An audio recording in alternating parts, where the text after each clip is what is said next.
Hey, thanks for tuning in. In this video, I'm going to talk about causing others to work on Shabbat. On the Shabbat, we are commanded to cease from our work. For 6 days, we are serving, doing our work, and doing our deeds. And then on the 7th day, we are stopping. But what about other people? Or what about people that are non-believing and non-observant? Let's look at some of the Shabbat commands and see what the text says. Exodus 20:10. And the 7th day is the ceasing to Yahuwah your Elohim. You shall not do any work. You and your son and your daughter, your servant and your maidservant, and your beast, and your sojourner which is in your gates. In this verse, not only are we not doing any work, but this also includes our children, our servants, our animals, and our sojourner in our gates. We will return to these distinctions. And we see similarly in Exodus 23:12. 6 days you shall do your doings, and in the 7th day you shall cease, so that your bull and your donkey shall rest, and the son of your maidservant and the sojourner is enlivened. We see the sojourner and servant mentioned here again.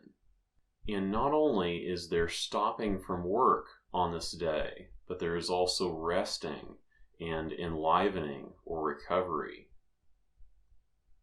Deuteronomy 5:14. And the 7th day is the ceasing to Yahuwah your Elohim. You shall not do any work. You and your son and your daughter and your servant and your maidservant and your bull and your donkey, and all of your beast, and your sojourner which is in your gates, so that your servant and your maidservant shall rest like you. These are the commands which refer to those that are not working on this day. And if we consider the notion of causing someone to work outside of our family, and outside of these sons of Israel, we might notice servant and maidservant and sojourner. Our servant and our maidservant is not allowed to work on this day. These groups are literal. They are people that would be a part of the household. And this is not typically relevant for most of us today. It is not nearly as common as it used to be. And I should note that this is distinct from hired workers.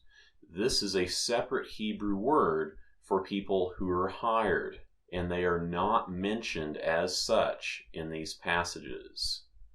Servants are a different group, and hired workers are not mentioned. However, there is the issue of the sojourner. And this could have some overlap with hired workers.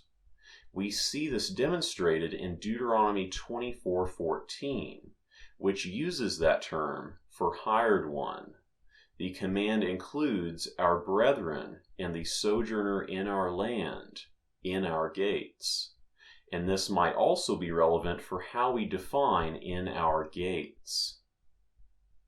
While these Shabbat commands never say anything about causing people to work, the prohibition of our sojourner working could relate to this in some cases, because a sojourner in our gates is not allowed to work. And we could consider in our gates to be our land, or otherwise an Israelite city or Israelite land at large. However, if we are considering a situation with non-observers that are not in our land, not in our gates, and we are not doing our work in the process, then we do not have any command that prohibits that.